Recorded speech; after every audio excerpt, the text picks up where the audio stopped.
What's up, guys? It's Missy. I am back with another SimCity Buildit video. Give me just a second here. Hang on. Hey, can I...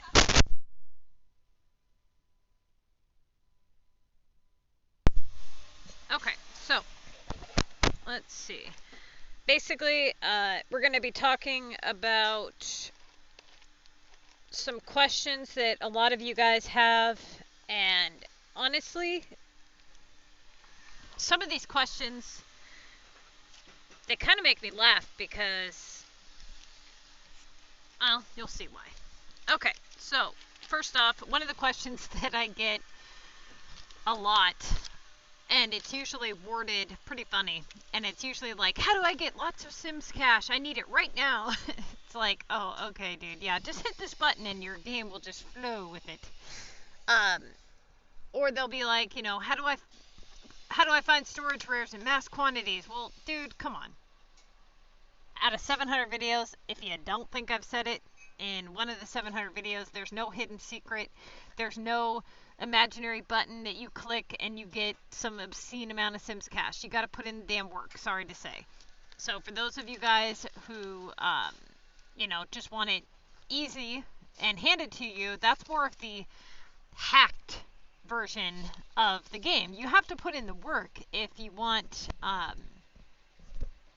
to see any kind of progress. I mean, when you hear me talk on the videos about how the people in my group, they bust their ass, they do good, you know, and you think I put together all these guides and videos and extensive research because it was so simple you could just click a button and boom, have everything handed to you. It doesn't work that way, okay? So what a lot of people have done is they have been playing the game one way for so long, and they have been comparing their progress to other people's progress for so damn long that they don't realize just how bad that progress really is and how much better they could do if they would just simply pay attention, restart, and do everything, you know, the strategic way. So, for example, the other day, I'm looking on Facebook, and somebody had posted in the comments section a question about their city and how to, you know, do this and that to make it better.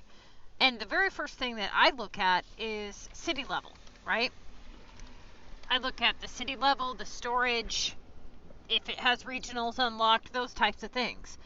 The first thing I see is, been playing for, you know, 8 months or whatever, and I see level 40 something with less than, I'm not even kidding you, 200 space with regionals unlocked, and the first thing I think is garbage. There's no point in even telling you, oh, hey, you know, try to do this or that to fix your city because it's trash. And I've talked about, you know, this on the channel many times when I tell people that they need to restart. But I don't think that people are really, truly understanding how screwed their city really is. And why, for so long, SimCity has been basically progressing in the same fashion. Where everybody is struggling and there's a few that aren't. Okay, so the vast majority of the SimCity Buildit community made cities, leveled too fast, screwed up, made mistakes, learned from said mistakes, or at least I would say probably about 3% actually learned from the mistake, and they said, you know what, I screwed up the first time around, I'm going to restart and fix this, or I'm going to try the best to make what I can of the city that I have, and just understand that I screwed up big time, kind of thing. Now that's what a lot of the OG players have done. So looking at the history of SimCity over the last 6 years, looking at where, you know, the vast majority of players are, if you could take down statistics, right, and just put everybody's progress into like a big pile, so to speak, and say, okay, how many of you guys actually did good in the regard of basically the Missy's Building Guide. How many people just did everything perfect? Or even a fraction? And the vast majority haven't, right? And it's not because they're stupid necessarily, because it's not something that it's not like you were given the knowledge prior to screwing up. It's something that you have to learn as you go. So the people that have learned it before you, they come back to you with knowledge of saying, hey, I did this, this, and this is what happened to me. So if you want a different result, then you should do this, this, and this. Now, some people listen and some people don't. Some people know what they're talking about and some people don't. I do know what I'm talking about, okay? So when I tell you to restart, trust me, your city's garbage. Now, what a lot of people will do is they always want to look at like what they have and what they've accomplished rather than what they've screwed up, what they've done wrong, and how they could have done better. So when you look at, somebody else's city, knowing what you know now about the Missy's Building Guide, go back before you found my channel, okay? And say, this is your city. Knowing what you know now about the game and everything that you've learned from me, you can see now why I tell people to restart and why it's so terrible. So now, what do you think the people tell me when they come to me after they've looked at my channel, they've reviewed my videos? What do you think those people's cities look like when they come to me and they say I'm following your guide? They don't look like level 40s with less than 200 space with a regional unlocked, no epics, no real way to win the contest, no real way to prevail or do good. That's not what they look like. They look like this. They say, hey, Missy, been following your guide for a week, already at 200 space, no regionals unlocked, almost ready to speed level to 24. I'm already ready to join a group. I've got all these, ducks in the row kind of thing. They're doing excellent. How is it that somebody can do that damn good in less than a week's time and already be 1,000 times better off than somebody who's been playing for 6 months or even 6 years, right?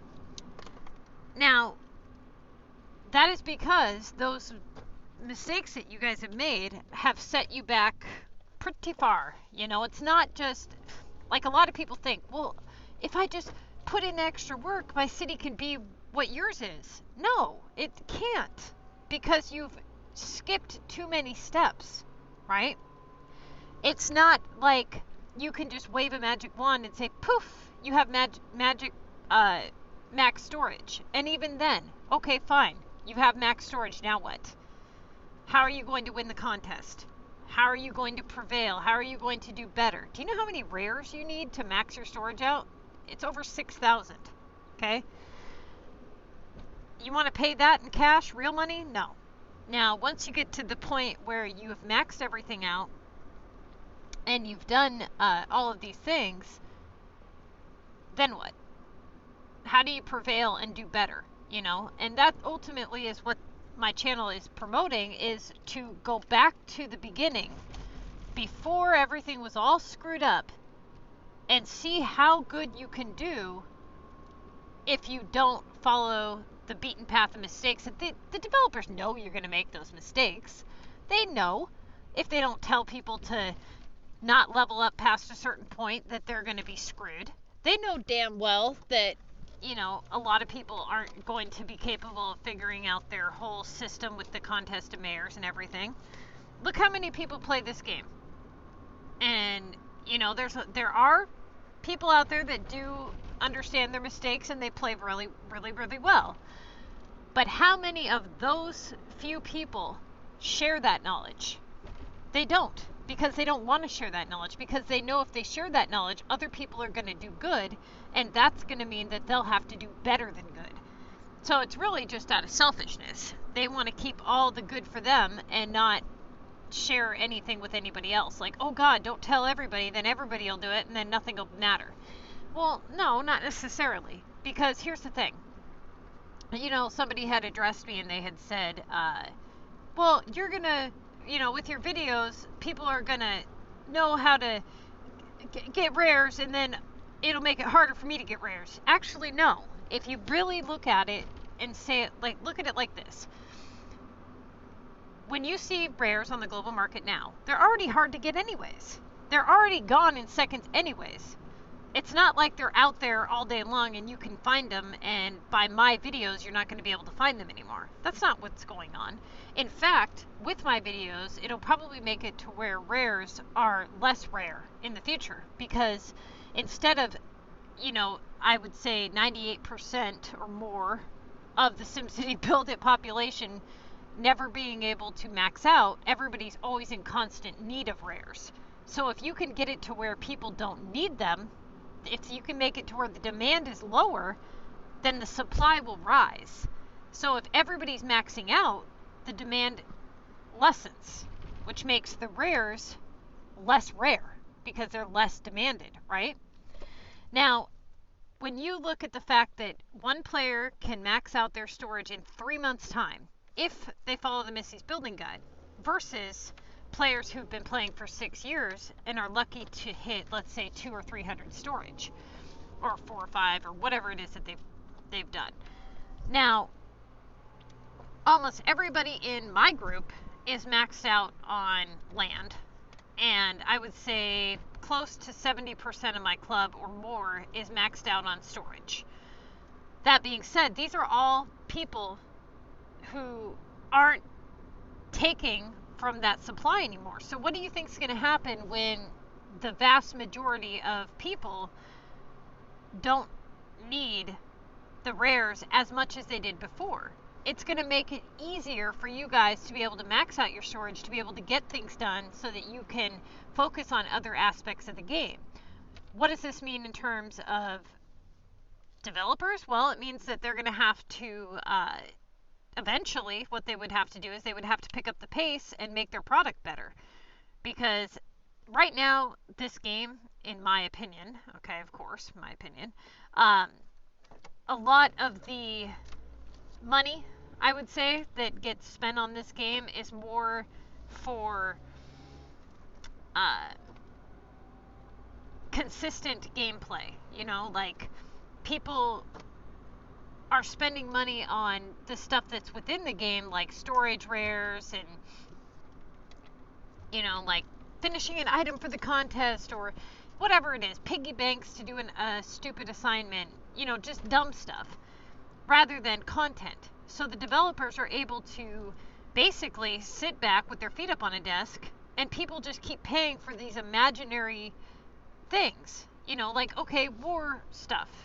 Okay, let's talk about the war feature for just a second. Tell me that this was not ingenious on their part.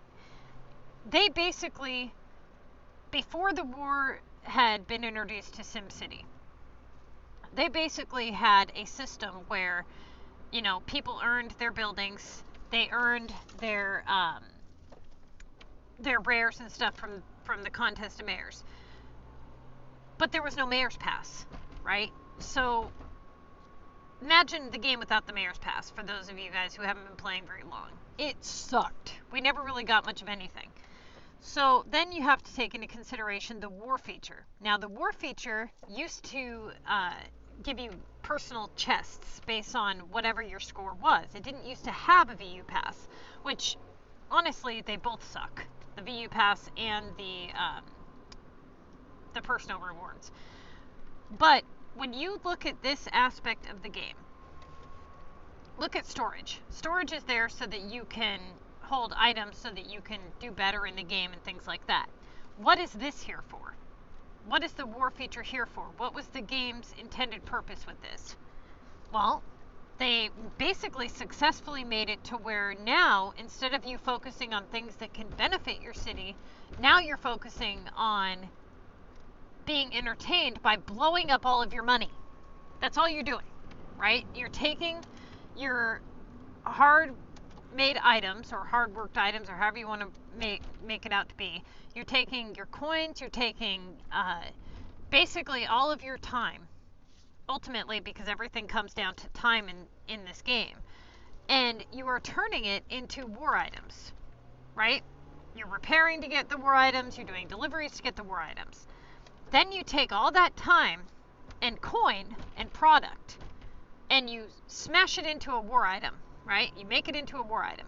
And then you take this war item and you come over here and you turn it into a number, basically, right? You do an attack on someone else's city, making it more cost efficient for them to get war items by repairing their city, because let's face it, doing repairs for war items is certainly a hell of a lot cheaper than the deliveries.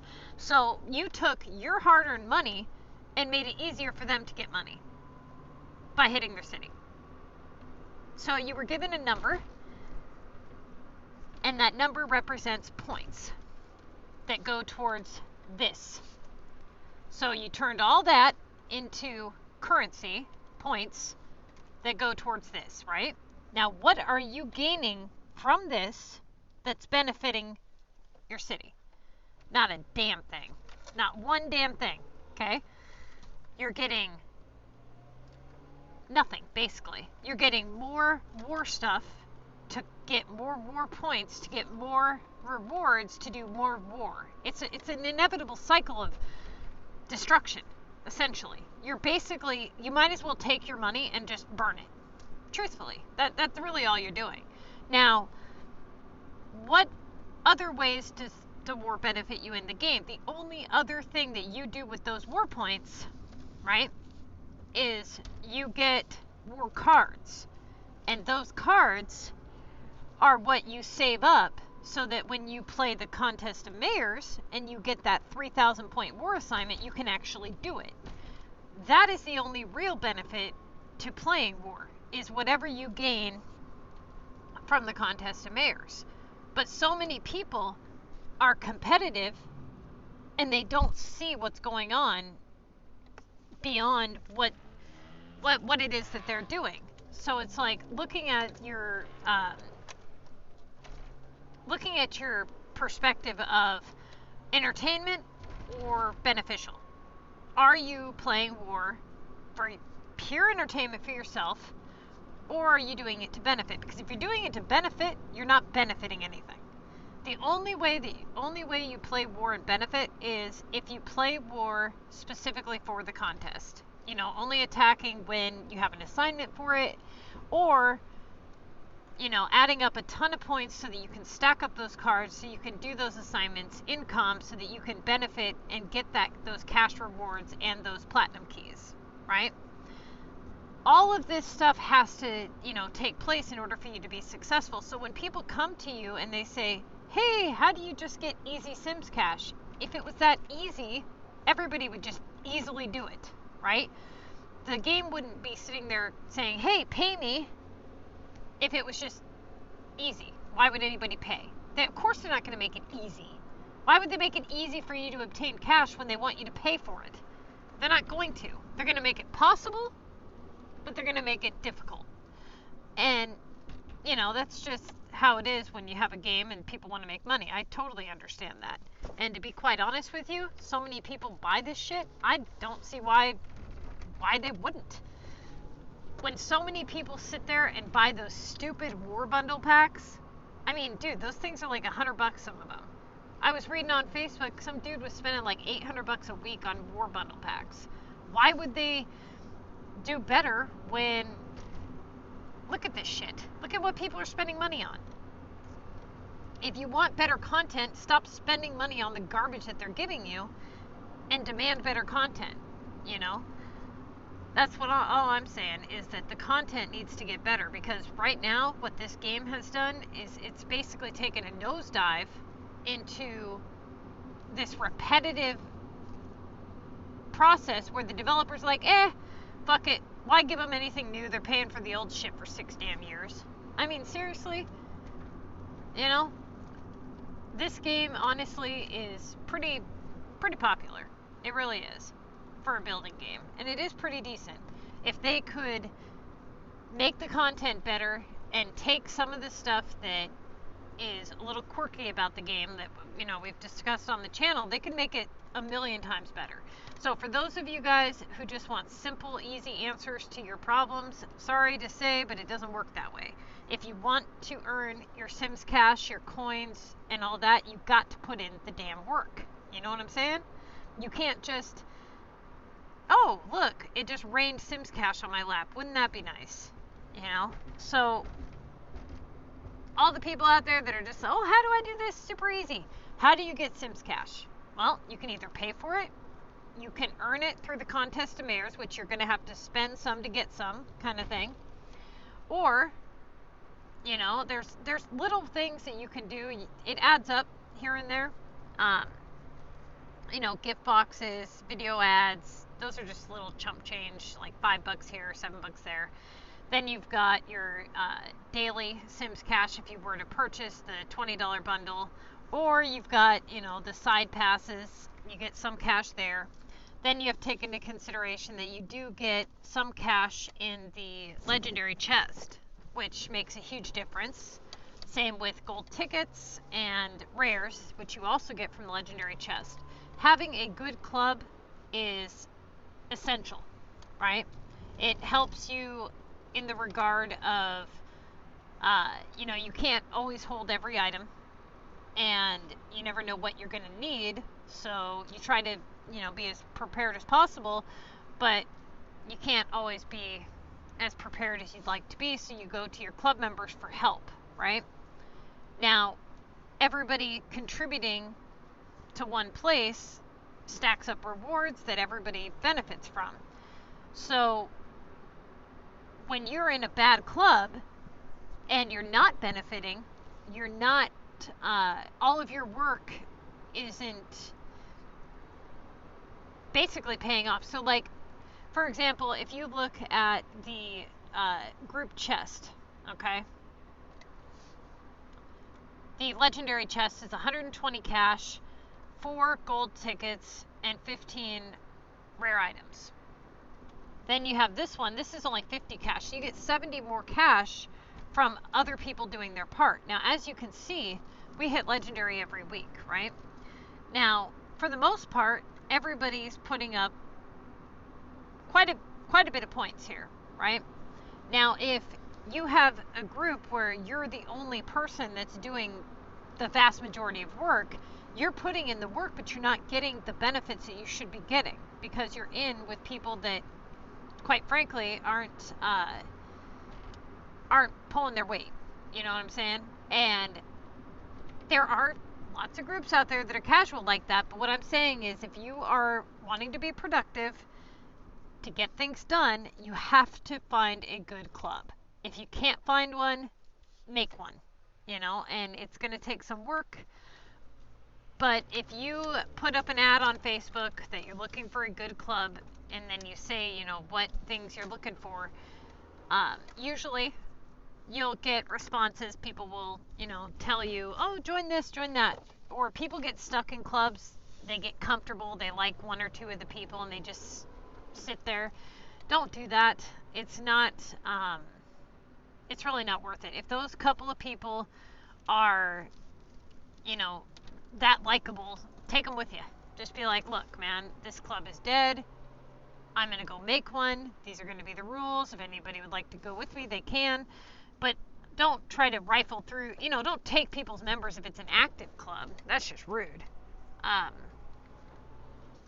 But basically, you know, having a good club, having some stability and structure to whatever it is that you're doing, you got to have your goals, right? Set your goals, and you'll do fine. But if you just expect things to come easy and not put in the work, it's not going to happen. If you want to have a city that's good and you want to do good, you got to put in the work. And you know, honestly, with the way that I have the guide written and how easy I've made it for you guys, it's really, honestly, it's not that hard of work. About the hardest thing that you're going to have to go through is the contest of mayors and understanding, you know, how to pick your assignments and things like that. That'll be the majority of the difficulty. Other than that, it's pretty easy stuff, you know? So, for those of you guys who are always asking, what's an easy way to get, you know, coins or whatever, you know, there's no easier way other than what I've told you guys in all my previous videos. You got to play the contest of mayors to get big chunks of simscash, and you have to, make the right items and sell the right items. Watch my storage management videos. Watch my, how to get coins videos. As you can see here, I have like 4.5 million coins. Coins should not be an issue for you if you're producing the right things and you are, selling the right stuff, making the right stuff. It all goes together. Everything goes together, okay? So you can't neglect one aspect of the game and expect to prevail elsewhere. You kind of have to look at the inner workings of the game and see which aspects of the game benefit you and which ones don't, and then prevail on the ones that do. So for those of you guys who have any questions, you can leave them in the comments section. I'm more than happy to answer them. You can post them on our Facebook page, and I am going to be setting up some kind of a Patreon for, training courses and things like that. So if anybody's interested in that, you guys can go ahead and hit me up on Facebook, and I will do my best to get back to you guys. So good luck.